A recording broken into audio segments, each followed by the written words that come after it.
Okay, let's talk about something that trips everyone up when it comes to fat loss. Food, right? I mean, you've probably heard it a million times. This food is bad. You have to cut that out completely to see results. But what if I told you a lot of that is just wrong?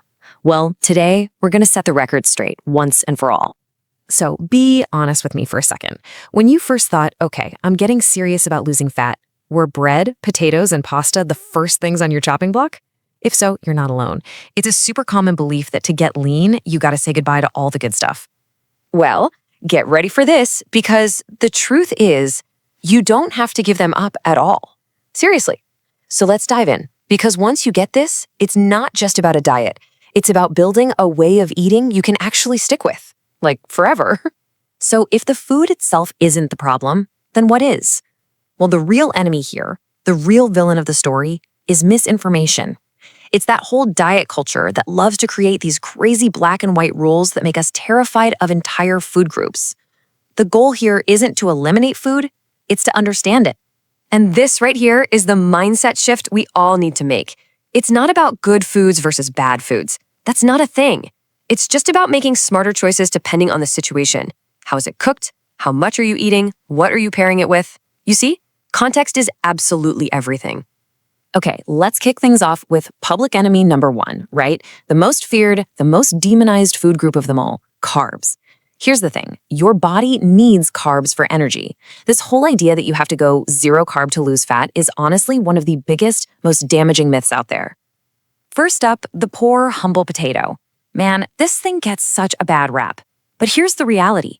A plain potato is a nutritional powerhouse. I'm talking packed with potassium, vitamin C, fiber, the good stuff. The potato isn't the problem. The problem is what we do to the potato. So here's the lean logic way to do it. It's all about how you cook it. Instead of throwing it in the deep fryer, try baking it or roasting it. And here's a pro tip. Eat the skin. That's where all the fiber is hiding. Just, be smart about piling on tons of butter, cheese, and sour cream. That's where the calories sneak in. Pasta. Another food that's been banished from so many fat loss plans. But again, let's be logical. Pasta itself is just energy. The real problem, it's almost always the portion size. We're talking about those giant restaurant-sized bowls of pasta with nothing else in it. So how do we make pasta work for us? It's actually super simple. Step 1, control your portion of the actual pasta. Step 2, load it up with lean protein. Think chicken, shrimp, whatever you like.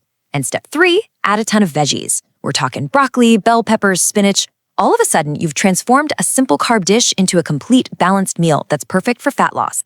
And then there's bread. Man, the fear of bread is a real thing, but I'm here to tell you it is completely unnecessary. You can 100% eat bread and still crush your fat loss goals. The secret isn't cutting it out. It's choosing the right kind and pairing it smartly. So what kind of bread are we looking for? Think whole grain, sourdough, or sprouted breads. These guys have more fiber, more nutrients, and are just better. But the real magic happens when you pair it with protein and healthy fats. Think of a sandwich with some lean turkey and creamy avocado. That combo right there, it's going to keep you full for hours and keep your energy levels stable. It's a game changer. All right, so we've made peace with carbs. Let's move on, because fats and proteins have their own set of myths that we need to bust. And trust me, they're just as misunderstood. Okay, let's talk about eggs. For decades, we were all told, don't eat the yolk. It's full of cholesterol. It's bad for your heart. Well, guess what? Science has moved on. We now know that the cholesterol you eat in food has very little impact on the cholesterol in your blood. And the whole egg? It's an absolute nutritional powerhouse. So the big takeaway here is simple. Eat the whole egg. Don't throw away the yolk. That's where all the healthy fats and amazing micronutrients are. Now, if you're really watching your calories, here's a great little hack. Mix one whole egg with a couple of extra egg whites. You get the best of both worlds. High protein, lower calories, and all the goodness from the yolk. Next up, let's talk about the low-fat trap. For years, we were basically brainwashed into thinking that low fat on a label automatically meant healthier. But that's just not the whole story. The fat in dairy is actually super important. It's what makes you feel full and satisfied. Because here's the dirty little secret of the food industry. When they take the fat out of something, they have to add something else in to make it taste good. And what do they usually add? Yep, sugar. A ton of it. So a much smarter move is to just have a smaller portion of the real full-fat version. You'll be way more satisfied and you'll avoid all that extra sugar. I know what happens. You pick up a jar of almond butter, you look at the calorie count, and you kind of freak out, right? But you can't just look at the number. You have to ask, what are these calories doing for me? And in the case of nut butter, they're doing a lot. It's this awesome combination of healthy fats, protein, and fiber, which is literally the perfect recipe for keeping you full and satisfied. So here's the super simple rule for nut butter. Just turn the jar around and look at the ingredients. If it says peanuts, salt, you're good to go. If you see a long list with added sugar and weird oils like palm oil, put it back on the shelf.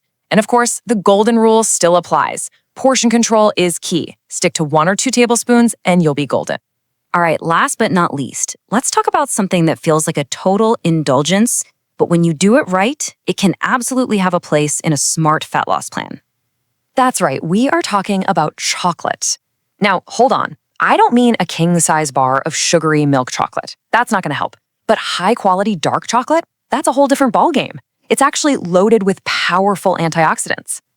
So here's how to do it the smart way. You want to look for dark chocolate that's 70% cacao or higher. The higher the percentage, the less sugar and more of those beneficial compounds you're getting. And honestly, just 1 or 2 small squares is usually all it takes to kill that sweet craving and stop you from diving into a pint of ice cream later. So, we've busted a ton of myths today. What does it all really boil down to? It's about a complete mindset shift.